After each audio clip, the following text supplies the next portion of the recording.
Fala galera, primeiro ano, dando continuidade aí às nossas aulas sobre as leis de Newton, né? Vamos falar hoje aqui sobre a força elástica, né? Quando o Newton ele descobriu essas leis do movimento, né, e enunciou elas, tinha várias forças que não eram bem conhecidas, né? Como a força magnética, a força elétrica. Mas no entanto, essas forças elas passaram a ser conhecidas com o passar do tempo, né? E perceberam que elas obedeciam também às leis de Newton. E isso que é interessante nas leis de Newton, porque cada força que era descoberta, né, era possível comprovar que as leis de Newton eram válidas, tá certo? Inclusive o Einstein, quando foi elaborar a teoria da relatividade, né, ele não descartou as leis de Newton, ele apenas modificou, né, para as questões fez adaptações, né, devido ao caráter relativístico, né? Então, nós vamos estudar hoje sobre essa força elástica, né, que também ela foi mais detalhada, né, por um cara chamado Robert Hooke, que é um contemporâneo de Newton, Isaac Newton, certo? Ele fez vários experimentos a respeito da força elástica, né? E a gente percebe que a força elástica ela está presente em molas, em elástico, borracha, né? E vamos fazer aqui um desenho para visualizarmos melhor como é que se dá essa força. A galera, primeiro ano, dando continuidade aí às nossas aulas sobre as leis de Newton, né? Vamos falar hoje aqui sobre a força elástica, né? Quando o Newton ele descobriu essas leis do movimento, né, e enunciou elas, tinha várias forças que não eram bem conhecidas, né? Como a força magnética, a força elétrica. Mas no entanto, essas forças elas passaram a ser conhecidas com o passar do tempo, né? E perceberam que elas obedeciam também às leis de Newton. E isso que é interessante nas leis de Newton, porque cada força que era descoberta, né, era possível comprovar que as leis de Newton eram válidas, tá certo? Inclusive o Einstein, quando foi elaborar a teoria da relatividade, né, ele não descartou as leis de Newton, ele apenas modificou, né, para as questões fez adaptações, né, devido ao caráter relativístico, né? Então, nós vamos estudar hoje sobre essa força elástica, né? Que também ela foi mais detalhada, né, por um cara chamado Robert Hooke, que é um contemporâneo de Newton, Isaac Newton, certo? Ele fez vários experimentos a respeito da força elástica, né? E a gente percebe que a força elástica ela está presente em molas, em elástico, borracha, né? E vamos fazer aqui um desenho para visualizarmos melhor como é que se dá essa força. Então imagina aqui essas três situações, né, de uma mola, que na primeira situação a mola está relaxada, né, em repouso, e podemos observar aqui que ela vai ter um comprimento que nós podemos chamar de L0, comprimento inicial. Na situação 2, nós percebemos que a mola ela está um pouquinho mais estendida, né, porque foi aplicada aqui uma força que eu vou chamar de F1, certo? Então quando eu aplico essa força, né, puxando a mola, ela vai esticando. E aqui na situação 3 a força foi maior ainda, ó. Vou chamar de força 2, certo? Então nessa primeira situação não tem força aplicada, né? Ela está na posição de equilíbrio. Aqui eu comecei a puxar com a força F1 e na terceira situação com a força F2 maior do que F1, certo? Então são três situações aí para a mesma mola. Perceba que eu passei aqui uma linha tracejada, né, para indicar que esse tamanho aqui também é o mesmo, ó. É o comprimento inicial da mola, assim como esse outro aqui também, ó, o comprimento inicial da mola. Aí perceba que aqui na primeira situação, na segunda situação que eu vou aplicar a força, a mola aumentou um tamanho aqui que eu vou chamar de X1, certo? Esse pedacinho aqui. E obviamente aqui na segunda situação, como a força foi maior, o pedacinho aumentou mais o seu tamanho. Então eu vou chamar esse pedaço aqui de X2, certo? Então se eu quiser todo o tamanho, né, vamos chamar de tamanho final aqui, ó. Quando aplicar a força 1, eu vou chamar aqui de L1, certo? O comprimento total nessa segunda situação. E aqui na terceira situação, eu vou chamar de L2, ó. Dessa figura, como consequência, nós podemos tirar o que? Nós podemos tirar que L1 é L inicial mais o comprimento X1, certo? Então se eu quiser só o comprimento X1, eu vou colocar aqui é L1 menos L0, certo? Se eu quiser saber só quem é o valor de X1. Então quando esse X1 aqui é quando a mola está com essa deformação devido à força F1. E assim como aqui também L2, ó. L2, quem é L2, ó? L inicial mais X2, ó.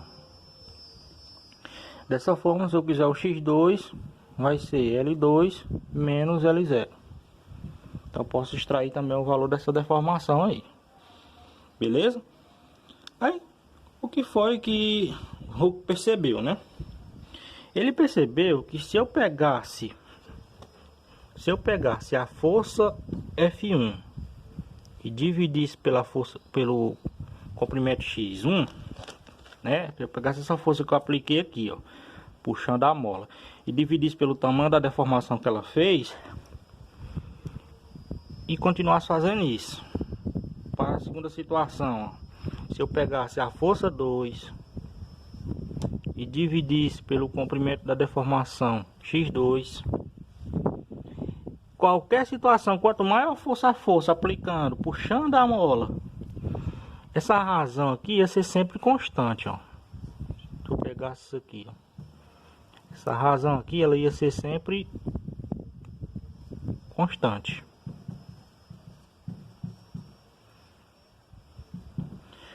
Essa razão ia ser sempre constante. Aí, se essa razão é sempre constante, ele formulou, né, a seguinte fórmula: que se eu pegar uma força qualquer e dividir pela deformação dela, eu vou obter sempre, sendo da mesma mola, né, eu vou obter sempre uma constante que ele chamou de K, certo? Então, se eu multiplicar aqui em forma de x, eu vou ter quem? Eu vou ter F igual a K vezes x, ó. Então, quem são essas grandezas?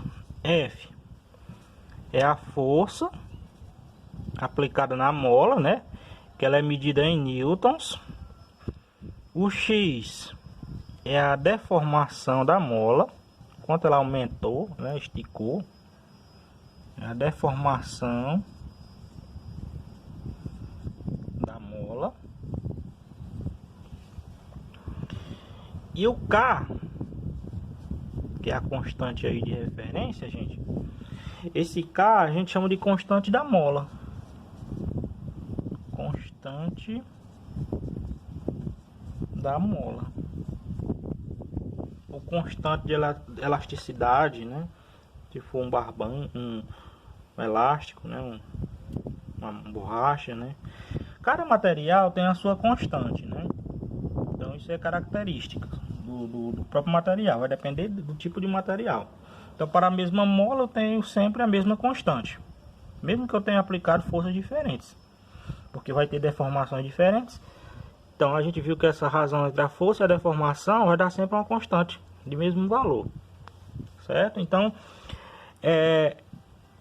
isso aqui que o Robert Hooke chegou, né, é chamada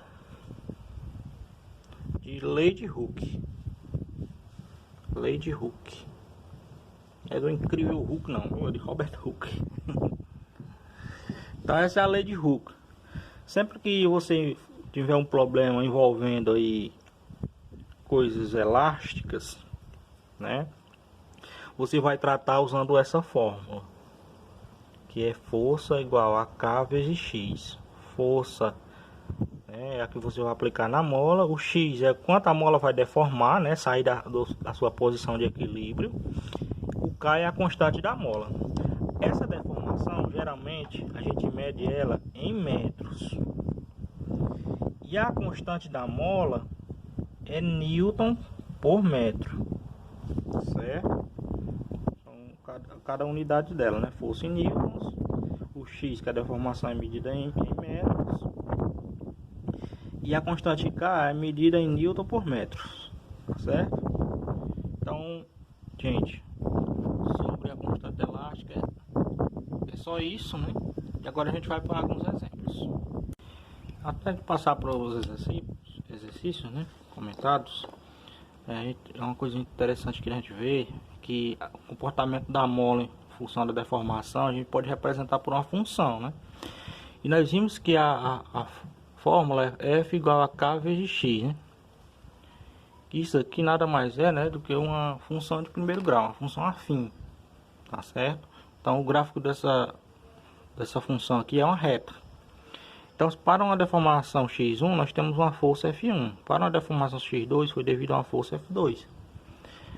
Então, se a gente perceber e for desenhar, você vai encontrar uma reta com um coeficiente angular aqui, certo? E esse coeficiente angular nada mais é do que o K, beleza?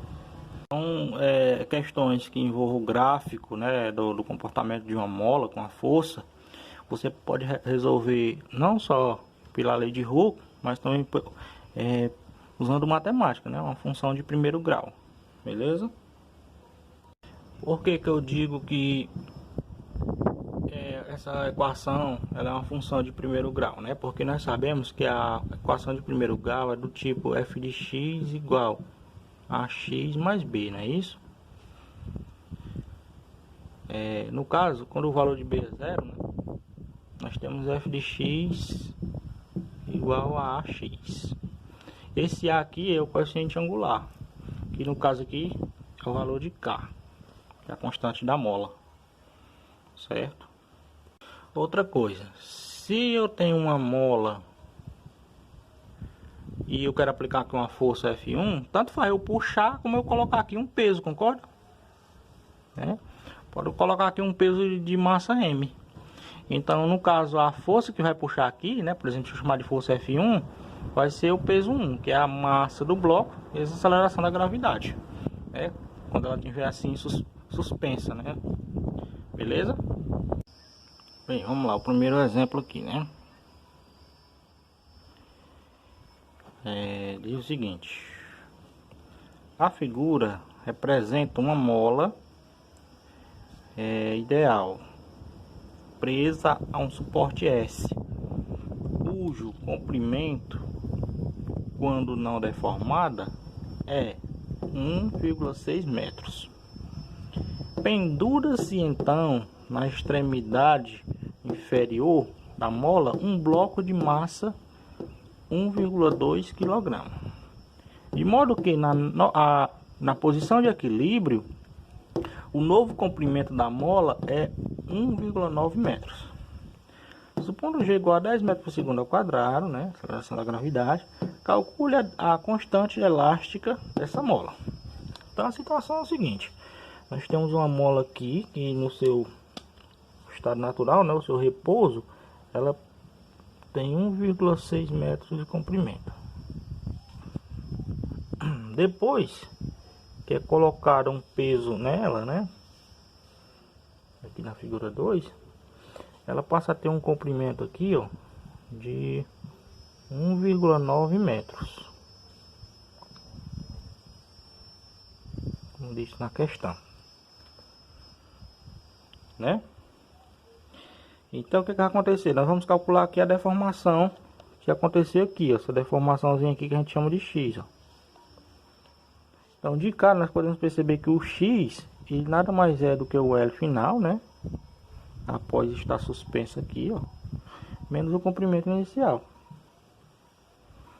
Então, o valor da deformação x vai ser 1,9, tá tudo em metros, né? Menos 1,6. Então x vai ser igual 1,9 menos 1,6 dá 0,3 metros. Aí já guarda esse valor. Agora nós vamos calcular qual foi a força que puxou essa mola, que foi o próprio peso aqui do objeto, ó. E peso a gente sabe que é massa vezes aceleração da gravidade. Então o peso que foi a força que puxou, né, é a massa, que na questão vem dizendo que é 1,2, né, vezes a aceleração da gravidade, que é 10. Então fica 1,2 vezes 10, o peso vai ser igual a 12 newtons. Então essa é a força que puxou a mola para ela deformar 0,3 metros. Agora vamos usar a lei de Hooke. F é igual a K vezes X. Qual é a força que puxou? Foi o peso do bloco, que a gente calculou aqui, ó. Foi 12 newtons. Então fica 12 igual a K vezes o X, que é a deformação. 0,3. Ou seja, K vai ser igual. O 0,3 está multiplicando, vai passar dividindo. Então fica 12 dividido por 0,3. Beleza? Então K vai ser igual a 12 dividido por 0,3, vai ser igual a 40 Newton por metro, porque é a constante elástica da mola. Certo? Então olha como é simples, né? É só você fazer o passo a passo. Encontrar primeiro que é a deformação, depois olhar quem é a força que está atuando aí na mola, né, que foi responsável por essa deformação, e em seguida aplicar aqui a lei de Hooke. Beleza? Vamos para mais um exemplo. Então vamos lá, gente, ó. Segundo exemplo diz o seguinte: uma mola ideal de constante elástica K igual a 200 Newton por metro é submetida a uma força de intensidade de 4 newtons. Qual é a deformação sofrida pela mola? Esse tipo de questão, gente, ele quer saber quem é o valor de x, né? Então nós vamos usar aqui a lei de Hooke, força igual a kx. A constante elástica já está com a unidade ok, a força também. Então vamos só substituir, ó. A força é 4, a constante elástica é 200, aí vezes x. O 200 está multiplicando, vai passar dividindo, então fica x igual a 4 sobre 200. Então fica x igual a 0,02 metros. Beleza? Olha como é simples. Vamos ao nosso exemplo 3, gente. E o seguinte: a mola da figura ao lado varia seu comprimento de 10 centímetros para 22 centímetros quando penduramos em sua extremidade um corpo de 4 newtons. O comprimento total dessa mola quando pendurarmos nela um corpo de 6 newtons é. Então, gente, como é a mesma mola, a primeira coisa que eu tenho que fazer aqui é encontrar a constante elástica dela, né?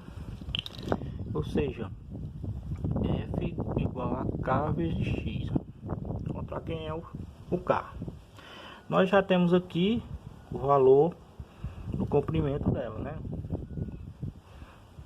Comprimento inicial. Esse outro, quando eu coloquei 4 newtons, objeto de 4 newtons, né, de peso, foi para 22 centímetros. Então, quanto é que vai dar o valor de x aqui, ó? Nessa primeira situação, o x vai ser igual, né, 22 menos 10, ó. Lembra que o x é o comprimento total menos o comprimento inicial. Então, o x vai ser igual a 12 centímetros. Vou colocar tudo em centímetros aqui, tá certo? Então, quando eu aplicar uma força de 4 newtons, constante K, eu vou obter uma deformação de 12 centímetros. Então, K vai ser igual a 4 sobre 12. Então, K vai ser igual a 1 sobre 3. newton por centímetros. Pode ser assim também, tá bom? Então, uma vez encontrado o valor de K, agora é a mesma mola, né? Então, vamos ver quanto é que vai aumentar quando eu colocar um objeto de 6 kg, né? Lembrando que o comprimento de repouso dela, né, é 10 centímetros. Quando eu colocar aqui um objeto de 6 newtons de peso, ele quer saber qual vai ser esse comprimento final aqui, ó. Beleza? Então, basta eu calcular aqui quem é essa deformação, porque o comprimento final, ele é o comprimento inicial mais a deformação x. Então, uma vez encontrado o valor de x, o comprimento inicial já tem, e eu encontro L. Então, vamos encontrar o x nessa segunda situação. Aqui era o x na primeira situação, aqui é o x na segunda situação. Quando eu colocar 6 newtons de peso. Usando também a lei de Hooke, F igual a K vezes X, né? Quando eu colocar aqui 6 newtons, o K é o mesmo, né? 1 sobre 3 vezes X. O 3 está dividindo, vai passar multiplicando. Então fica X vezes 1 que dá X igual a 3 vezes 6, 18 centímetros. Então o comprimento final vai ser igual ao comprimento inicial, que aqui nós vimos que é 10 centímetros, né? Mais o X na segunda situação, que é 18. Então o comprimento final, né, na segunda situação vai ser 18 mais 10, que vai ser igual a 28 centímetros. Essa é a nossa resposta. Beleza? Então, anota aí, gente. Qualquer dúvida é só entrar em contato. Pesquisem mais, certo? Que eu já vou deixar uma lista com alguns exercícios para vocês fazerem, certo? Sobre esse tema. Valeu, forte abraço.